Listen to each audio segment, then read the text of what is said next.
মহতারাম, আসসালামু আলাইকুম। ওয়ালাইকুম আসসালাম ওয়া রাহমাতুল্লাহি তাআলা ওয়া বারাকাতুহু। আমাদের এই স্টুডিওতে এই ধারাবাহিক অনুষ্ঠানে আপনাকে আবারও স্বাগতম। আপনাকেও অনেক অনেক ধন্যবাদ। আপনি কেমন আছেন? আলহামদুলিল্লাহ, আল্লাহর রহমতে অনেক ভালো আছি। গত পর্বে আপনি সূরা আল ফাতিহার অনেকগুলি নাম বললেন। শুধু সূরা আল ফাতিহারই কি একাধিক নাম আছে, নাকি অন্যান্য সূরাগুলোরও একাধিক নাম আছে? হ্যাঁ, চমৎকার প্রশ্ন করেছেন আপনি। পবিত্র কোরআনের শুধু সূরা আল ফাতিহার যে একাধিক নাম রয়েছে তা নয়, সূরা আল ফাতিহা ছাড়াও অন্যান্য সূরাগুলিরও একাধিক নাম রয়েছে। এমন কিছু সূরাগুলো এবং এই সূরাগুলির যে একাধিক নাম রয়েছে সেগুলো আমি একটু একটু করে বলছি। যেমন ধরুন সূরা আল বাকারা, এই সূরাটির নাম আল বাকারা এবং সাথে আরও দুটি নাম আছে। একটি হচ্ছে আজ-জাহরা, আজ-জাহরা শব্দের অর্থ হচ্ছে মুনিমুক্তা। আরেকটি হলো সেনামুল কোরআন, অর্থাৎ কোরআন শরীফের সেনা বা বক্ষ। অর্থাৎ সূরা ফাতিহাই যে কোরআন, সূরা আল বাকারাই যে কোরআন শরীফের মণিমুক্তা এবং কোরআন শরীফের বক্ষ, এটি বোঝা গেল সূরা আল বাকারার নামকরণ থেকে। 2 নম্বর হলো সূরা আল ইমরান। এ সূরাটির আরও একটি নাম রয়েছে আজ-জাহরা, আগেরটি যেমন বললাম। অর্থাৎ এই সূরাটিকেও কোরআন শরীফের মণিমুক্তা বলা হচ্ছে।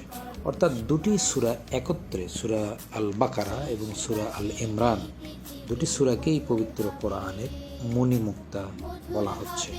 তাহলে কেন মণিমুক্তা বলা হচ্ছে? এই দুটি সূরা পাঠ করলেই আমাদের কাছে বোধগম্য হয়ে যাবে কেন এই দুটি সূরা পবিত্র কোরআনের মণিমুক্তা। 3 নম্বর হলো সূরা আল মায়েদা। এই সূরাটির নাম আল মায়েদা। এছাড়াও সূরাটির আরও একটি নাম রয়েছে, সেটি হলো আল মুনকিজা। আল মুনকিজা শব্দের অর্থ হচ্ছে রক্ষাকারী।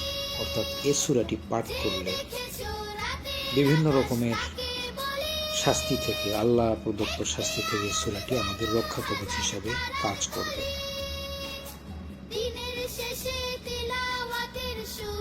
4 নম্বর হলো সূরা আত-তাওবা। এই সূরাটির নাম যেমন সূরা আত-তাওবা, এটি আপনারা সবাই জানেন। এছাড়াও এই সূরাটির আরও দুটি নাম রয়েছে। যেমন এই সূরাটিকে সূরাতুল বারাআত বলা হয়। বারাআত শব্দের অর্থ হলো মুক্তি। অর্থাৎ কাফিরদের কাছ থেকে মুক্তি বা মুক্ত ঘোষণা করার জন্য এই সূরাটিকে সূরাতুল বারাআত বলা হয়। এই সূরাটির আরও একটি নাম রয়েছে, সেটি হলো আল ফাজিহা। 5 নম্বর হচ্ছে সূরা আশ-শুআরা, অর্থাৎ সূরাতুশ শুআরা। এটি যেমন শুআরা নাম, এছাড়াও এই সূরাটির আরও একটি নাম রয়েছে, সেটি হলো আল জামিয়া। আল জামিয়া শব্দের অর্থ হচ্ছে একত্রিতকারী। অর্থাৎ অনেক কিছু এক সূরার মধ্যে একত্রিত রয়েছে। 6 নম্বর হলো সূরাতুন নাহল। এই সূরাটির নাম যেমন সূরা আন-নাহল, তেমনি এই সূরাটির আরও একটি নাম আছে, সেটি হচ্ছে সূরা আন-নিআমা। অর্থাৎ নিয়ামত। এই সূরাটি আল্লাহর পক্ষ থেকে একটি বিশেষ নিয়ামত বা বিশেষ অনুগ্রহ। 7 নম্বর হচ্ছে সূরাতুন নামল।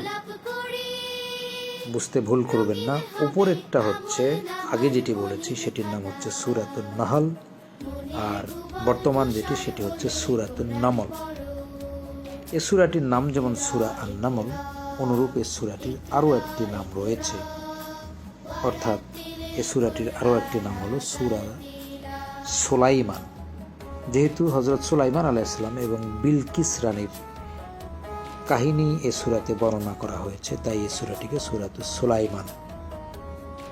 8 নম্বর হচ্ছে সূরাতুল ফাতির। পবিত্র কোরআন শরীফে ফাতির নামে একটি সূরা আছে। এই সূরাটির নাম যেমন আল ফাতির, সূরাটির আরও একটি নাম আছে, সেটি হলো সূরা আল মালাইকা। আল মালাইকা শব্দের অর্থ হচ্ছে ফেরেশতাগণ, অর্থাৎ সূরা ফাতিরের অপর নাম হচ্ছে মালাইকা, অর্থাৎ ফেরেশতাদের নামেও এই সূরাটির নামকরণ করা হয়েছে।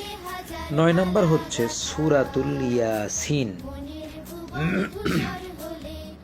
আপনারা সবাই জানেন এই সূরাটির নাম সূরা ইয়াসিন, তবে এটি ছাড়াও এই সূরাটির আরও একটি নাম রয়েছে, সেটি হলো কলবুল কোরআন, অর্থাৎ কোরআন শরীফের কলব বা আত্মা নামে এই সূরাটিকে আখ্যায়িত করা হয়। অর্থাৎ সূরা ইয়াসিনের আরও একটি নাম হচ্ছে কলবুল কোরআন। 10 নম্বর হলো সূরাতুল মুলক। শুধু আপনারা জানেন কোরআন শরীফের মধ্যে একটি সূরা আছে যার নাম সূরাতুল মুলক। মনে রাখবেন এই মুলক ছাড়াও এই সূরাটির আরও 2টি নাম রয়েছে। একটি হচ্ছে আল মুনজিয়া আর আরেকটি হচ্ছে আল মানিয়া। আল মুনজিয়া শব্দের অর্থ হচ্ছে এ সূরাটি কিয়ামতের দিন পাঠকারীর পক্ষে আল্লাহর কাছে তর্ক করবে, অর্থাৎ এই সূরাটি পাঠকারীর পক্ষে আল্লাহর কাছে আর্গ্য করবে, যাতে যিনি পাঠ করেছেন তাকে যেন কোনো রকমের কোনো শাস্তি না দেওয়া হয়।